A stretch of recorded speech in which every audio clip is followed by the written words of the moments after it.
Hey everyone, so my name is Zach, and so today we're going to go over one of probably the most fundamental aspect of accounting. It's the first thing I ever learned when I entered my first accounting class, and pretty much everything that you learn is predicated upon this foundation that we need to set right here. So if you can understand this and you can hold this rule true, everything becomes a lot easier, especially as you're beginning your fundamentals of accounting classes. And so today we're talking about the accounting equation and how you know whether you're going to debit or credit something. And this is just an overview explaining the overall concepts. Later we'll get into specific situations, how you decide whether or not you debit or credit a specific transaction, specific accounts. But here we're just talking about the overview, okay? So first of all, our overall accounting equation is going to be our assets equal our liabilities plus our stockholders' equity. Okay, so first of all, before we get into the debits and credits increasing and decreasing these various accounts, it's first important to understand what these accounts are. So in order for you to know whether or not you debit or credit something, you have to have the nature of these accounts understood. So I have some basic definitions right here relating to what an asset is, what a liability is, what stockholders' equity is. So to start with assets, generally speaking, those are resources owned that have a future value, a future economic value to the company who owns them. So some of those things are very obvious. We have things like cash. Cash has actually present economic value, right? That is the value right there, is things like cash. We have equipment, buildings, land, inventory, things that are a little bit more tangible in your mind. Not that every single asset has to be tangible. There are such things as intangible assets, but kind of in the fundamentals right now, assets are the things that the company owns that's going to provide a future economic value that's going to continue to make the processes go forward, bolster your operations, and continue to provide future value. And those are going to be your assets. So those might be receivables. Receivables is a really big key word you should hold on to understand that something is an asset. Pretty much you see receivable, that means it's an asset, so on and so forth. Once we get into liabilities, those are going to be amounts owed to other people. So the way that I kind of thought about it at first was if you ever have a wild card friend who's in your friend group and he causes trouble and you're always having to keep up with them because you don't want to be liable for anything he does, he's a liability, right? You're on the hook for something that he does. And so if it's something you owe to someone or something you need to keep track of because you might be on the hook for it later down the line, and in this case for a company, you're definitely going to be on the hook for it, that is going to be considered a liability. So just little things, little casual ways to sort of remember it. So that's going to be a liability. We're dealing with stockholders' equity. That's comprised of two things. Okay, we have common stock, which is just, stock on the stock market. You're a public company, you sell shares of stock, that's going to be considered common stock. And we have retained earnings.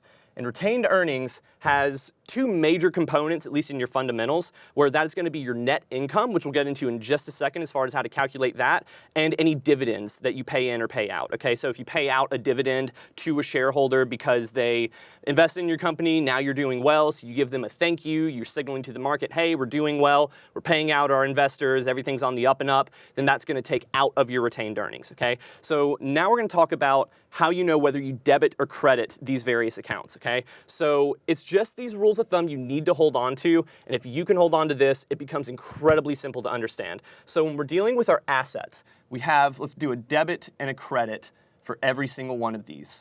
Okay, debit and credit. For an asset, if you debit an asset, that means you increase the balance in the asset account. So if I debit cash, that means cash increased. If I credit cash, that means cash decreased, okay? So one good thing about this is that the assets have to equal the sum of your liabilities and your stockholders' equity. So if you're doing some sort of transaction, if you're doing a journal entry and your debits and credits don't equal, and when you plug that into this equation to see what the overall net increase and decreases are, and it doesn't balance out, you know something's wrong right there. Like you can incorrectly debit and credit something and it ends up balancing it out just because you consistently made the same mistake. But if the debits and credits don't equal out, you definitely know you made a mistake. So one good thing you can hold on to is that if you remember the asset side, you remember the right side of the equation because it's the exact opposite. Debits increase assets, debits decrease liabilities and stockholders' equity.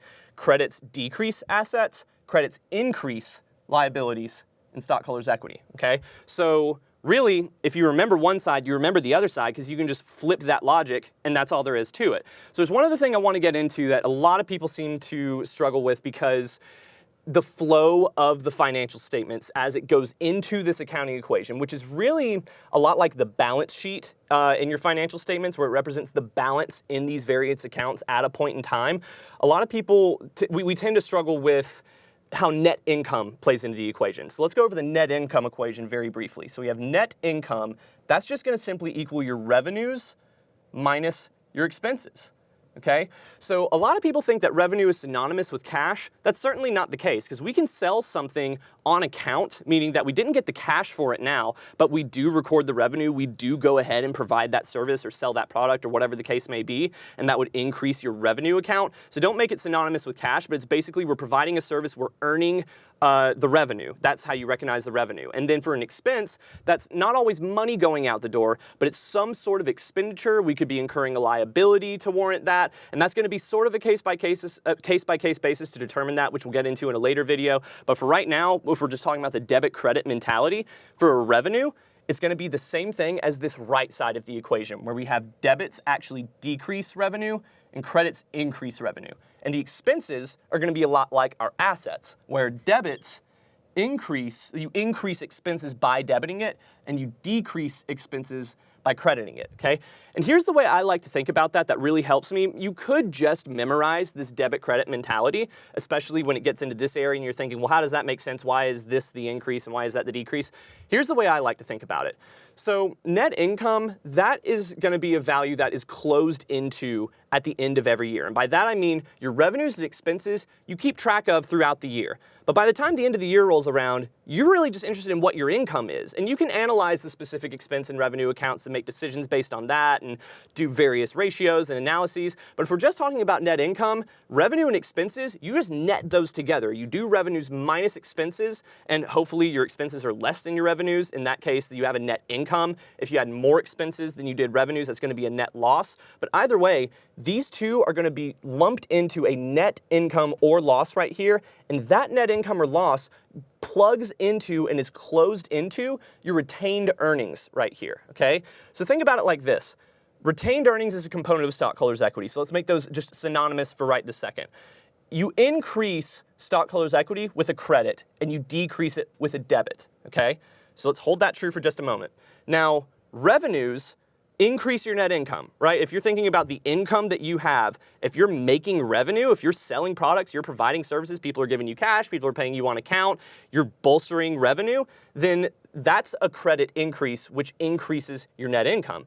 Well, if revenues increase net income and net income increases stockholders' equity, the way you increase stockholders' equity is with a credit. So thus, revenues increase with a credit because the eventual effect it has on your stockholders' equity and your retained earnings is an increase, which is represented by a credit. So really, this logic right here is what dictates why this is a debit decrease and a credit increase. So likewise, when we're dealing with an expense, well, expenses, if you generate more expense, you're paying more money out, you're having to pay your bills off, you're paying your employees, whatever the case may be, that is going to decrease your net income, right? Your income's going down if you're spending out more money. So if this expense increasing decreases your net income, which decreases your retained earnings, which decreases your stockholders' equity, and you decrease your stockholders' equity with a debit, this holds a debit balance, okay? So it's the eventual effect it has on the balance sheet, on this accounting equation right here,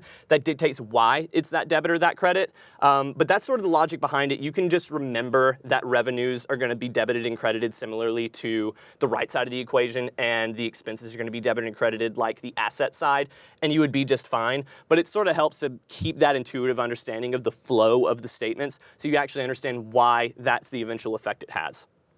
All right, so once this is all understood, you actually have to apply this logic to specific debit-credit transactions with certain accounts. So in the next video called Accounting Debit-Credit Tutorial, we're actually going to get into a few situations like the drill-down logic to decide what you debit, what you credit, why is it debited, why is it credited. But this must be understood first, and you have to have these rules of thumb, these maps laid out for you so that you can reference it properly and be able to do those transactions. So watch that video, and we'll see you in the next one.